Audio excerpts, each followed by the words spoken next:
Сите сега веќе е време за нашиот прв денешен гостин. Знаете дека веќе овој термин е секогаш резервиран за гости од Аџи Бадем Систина.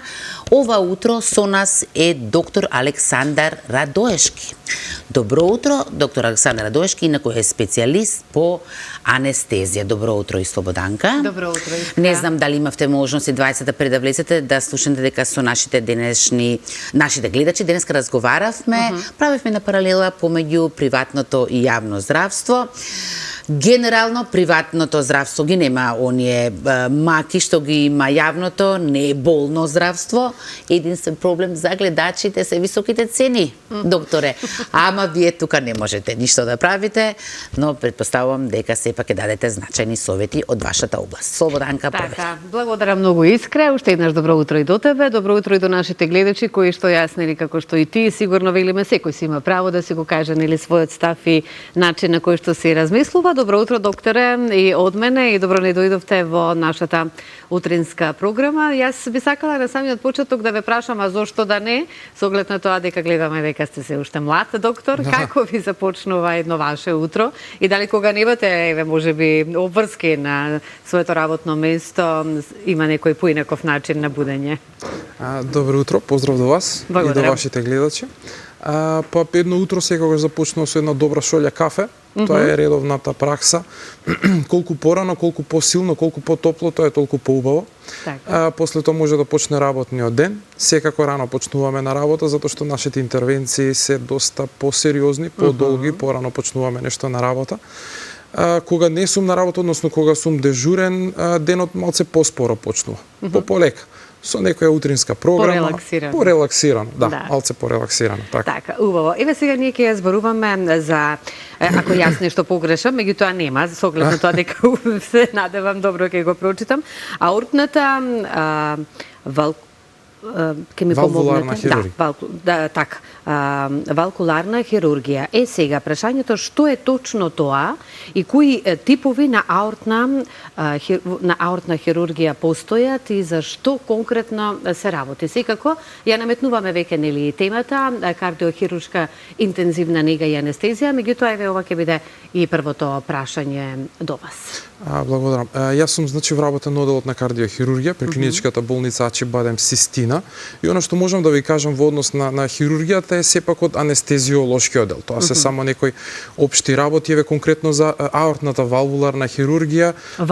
Валвуларна хирургија, да, знаете малце во нашата терминологија се меша латинскиот јазик, се меша таа латинска терминологија. Затоа бараме помош ние секогаш од вас. Да, малце е така. Изрази се ваши. Видете, на нас малце потешко ние да се изразуваме на македонските термини да ги користиме затоа што веќе сме навикнати на таа латинска терминологија, малце потешко ни е тоа изразување на македонските термини. Така, но ќе појасниме што точно значи и зашто се практикува. Да, значи аортната валвуларна хирургија е една од најчестите интервенции кои што се среќаваат во кардиохирургијата.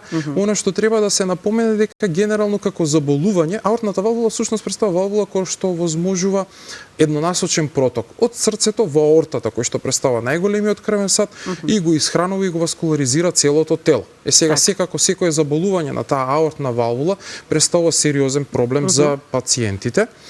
Тие генерално се поделени во две, ако сакате во три поголеми групи, од кои што првата група е всушност аортна стеноза. Станува збор најчесто за дегенеративно заболување кое што се сретнува кај лицата со текот на возраста кое што се јавува. А зошто се стекнува? Кои се причините? Што доведува до такво заболување? Станува збор за мултифакторијална болест. Меѓутоа, она што треба, повеќе фактори секогаш играат улога. Значи во медицината нема една работа која што се знае која што ја предизвикува тоа заболување. Се спомнуваат повеќе ризик фактори, несоодветниот начин на живот, пушењето на цигарите, стресот, понатаму стресот е еден од секогаш од најголемите фактори кои што предизвикуваат проблеми. Во основа станува збор за стеснување на пречникот, на диаметерот на аортната валвула, поради што се оттежнува протокот на крвта од самото срце према аортната валвула. Со тоа самото срце страда, потребно е да се постигне поголем притисок за да се исфрли таа крв во аортата и секако предизвикува тегоби кај пациентите од типот на замор, тешко дишење, глад за воздух понекогаш, може да се јави и срцебиење, кое што неретко е еден од симптомите кои што се јавуваат кај оваа болест. А од друга страна треба да се напомене дека сериозен исто така фактор е и пушењето на цигарите, нели, алкохолот, сите тие се ризик фактори кои што се споменуваат секако кај повеќето заболувања. Меѓутоа и најновите податоци покажаа дека ние сме нација, народ која е една од водечките во пушењето цигари тука кај нас, што значи дека да, сигурно дека и поради тоа статистиката покажува и поголем број на заболувања токму поради оваа причина што сега ја наведовме. Знаете како, цигарите се еден чуден феномен, додека во светот паѓа инциденцата на користењето на цигарите, кај нас напротив расте. Тоа е еден загрижувачки фактор за кој што јас не можам да ја пронајдам причината. Стресот, па се некако сака да го ублажат со цигара или слично, што не е во ред, меѓутоа најверојатно така е начинот на размислување. Да, меѓутоа сепак еден сериозен проблем на кој што треба да се обрне внимание. Во последно време се спомнуваат и они вапинг цигари кои што исто така представуваат дополнителен сериозен ризик фактор кој што тек ќе се проценува за ризиците кои што ги носи на здравјето. Што ја носат, и за електронските исто така цигари. Досега се уште ги немали, за оние знам, за да кажеме обичните поднаводници цигари колку се штетни, тоа е веќе истражено, проучено и така натаму. Меѓутоа имате ли се уште барем некој податок за електронските цигари за овие што сега ги споменавме? Па искрено лично немам се уште, меѓутоа секојдневно се појавуваат нови студии кои што укажуваат на сериозни проблеми, респираторни проблеми. Знаете, во анестезијата е многу битно анестезијата како гранка всушност менаџира со ризиците. Ризиците од оперативната интервенција. Таа како гранка постои за да се обезбеди безбедна хирургија. И ние се справуваме со ризиците. Верувајте, ризикот е многу поголем кај пациенти кои што се пушачи, отколку кај пациенти кои што не се пушачи. А во последно време се споменува и дека пушачите кои што ги користат електронските цигари исто така се појавува исто така значителен ризик за самата интервенција. Едноставно прекинување или ако сакате абстиненција на 2 до 3 недели драматично подобрува белодробната функција, со тоа и се намалуваат ризиците од постоперативните компликации кои што би се јавиле кај секоја анестезија. Затоа кај пушачите, особено кај оние страсните пушачи, се препорачува прекинување на цигарите, баш абстиненција. 1 до 2 недели драматично ги менува работите. Кога зборуваме за кардиохируршката интензивна нега и анестезија, што е она што како најглавно треба да се истакне, односно и во вашата професија, така ли? Дефинитивно. Значи, овие кардиохируршките интервенции пред се представуваат позахтевни, пообемни интервенции. Сепак кардиохирургијата представува врвот од хируршките гранки. Анестезијата исто така треба да представува врвот, треба да представува нешто на кој што највеќе си посветен и имаш огромна видимост за тој период за време на самата интервенција. Иначе анестезиите во кои што се изведуваат овие операции всушност представуваат целосна анестезија, општа анестезија или ја не викаме општа ендотрахеална анестезија, каде што пациентот е нели целосно заспан. За време на интервенцијата се даваат лекови, седативи со кои што пациентот спие, се даваат лекови против болка, со цел да се овозможи максимален комфор на пациентот. И сега мене ме интересира како проценувате кој пациент треба, зависно нели секако дека и од со она што се соочува нели предоперативниот зафат, тука сте вие за да го процените тоа, меѓутоа има и кои што се со анестезија, но и будни. Како доаѓаме до таа проценка? Значи вака сега тоа зависи првенствено од неколку работи. Првенствено станува збор за интервенцијата, дали таа интервенција соодветствува со различните типови на анестезија, затоа што не постои само општа анестезија, постои регионална анестезија која што може да се користи. Тоа означува дека се анестезира, се обезболува одреден сегмент на телото. Тие доаѓаат предвид на пример спиналната анестезија, епидуралните анестезии, меѓутоа сепак тие не се поволни за овој тип на интервенции, пред се затоа што за време на кардиохируршките операции интервенции има една драматично манипулирање со основните физиолошки процеси на човекот. Значи самата интервенција е следена со канулирање на аортата, на големиот крвен сад, употреба на екстракорпорална циркулација, значи машина која што функционира налик на срцето, а се наоѓа надвор од срцето, се вика и вонтелесна циркулација. Така да овие други типови на анестезија не се баш погодни за овие интервенции. Да, постојат нели за другите интервенции? Постојат дефинитивно за сите интервенции, тоа зависи, тоа зависи во зависност од оперативниот запад. Од оперативниот запад, од побарувањата на хирургот, од побарувањата и од можностите кои што ќе ги дозволи самиот пациент. Знаете, обично пациентите не секогаш се они способни да издржат будност за време на една хируршка интервенција. Знаете, повеќето пациенти викаат само заспите ме, све друго ќе биде како што треба. Така да зависи од оние повеќе операции работи. кои можеби можат да ја проследат и да бидат будни, можеби бараат и да бидат целосно нели заспани. Верувам дека е така. Тие со што оглед на тоа идат дека- дефинитивно и со регионална анестезија им кажуваме ќе ви помогнеме, ќе ви дадеме Так. некој леп малце, ќе подзаспиете, ќе помине интервенцијата како што треба. Малце разговор треба повеќе. Секако. Јас би сакала тука и да го наметнам еве прашањето колку е тешка вашата задача како анестезиолог. Тешка, како тешка, задачата воопшто не е тешка. На моменти доста захтевна, би рекол, на моменти доста стресна, меѓутоа дефинитивно исполнува. Мене воопшто не ми е тешко, јас ја сакам анестезијата од секоја област, еве веќе 4 години работам на оделот за кардиохирургија при Јачи Бадем Систина и навистина си ја сакам работата. Знаете, Верувам, чувството е одлично кога некој тежок пациент ќе помине еден тежок интраоперативен и постоперативен тек, ќе си отиде дома и ние буквално ќе го видиме на нозе, пациентот веќе не можеш да го препознаеш кога ќе дојде на контрола кај нашиот кардиолог. Ти го гледаш во интензивна нега за време на операцијата, во интензивна нега и веќе кога ќе го видиш надвор, не можеш да го познаеш човекот, она буквално кога ќе се видите на слики, тоа е веќе Така. чувството е извонредно. Кажавме дека на повеќе години сме веќе во оваа професија за која што зборуваме, што со оглед на тоа дека колку и да поставувам прашање, мене сепак ми е таа токму и вашата гранка, да кажам, во медицината, многу специфична, затоа што кажавме претходно и позборувавме нели дека сепак треба за пациентот да се одреди точно како вид на анестезија треба да е, меѓутоа претходно вие разговарате исто така со пациентите, ги прашувате какви лекарства користат, сето тоа за да се дојде до една да кажеме нормална функција на анестезијата и вашиот план кој што си го реализирате.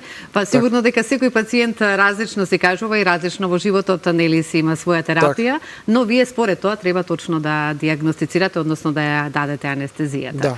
Ете тоа затоа прашав колку е тешко и дали верувам дека воопшто не е тешко, меѓутоа како што кажавте, сепак предизвикува некој стрес и мора да бидете многу внимателни. Ако некој нешто јас знам со оглед на тоа дека искуството си го прави своето, секако се поставуваат повеќе прашања за да не се заборави некоја било каква терапија и колку тоа има значење во улогата кај анестезиологот. Знаете, секој пациент е индивидуален, е различна индивидуа и за секој пациент се прави индивидуален план од страна на анестезиологот. Значи специфични критични точки на кои што треба да се внимава за одредени делови од анестезијата, односно од хируршката процедура. Во овој случај да речеме кајортната валвуларна хирургија, многу битен е интраоперативниот мониторинг, следењето на пациентите. Меѓутоа она што предоперативно треба особено да се внимава е делот на лекарствата што ги пијат пациентите. Ова се пациенти кои што се преоптоварени со некои други коморбидитети, нели не е само хипертензијата, не е само аортната валвула, многу пациенти имаат нарушувања со дишењето, некои обструктивни синдроми, понатаму диабет,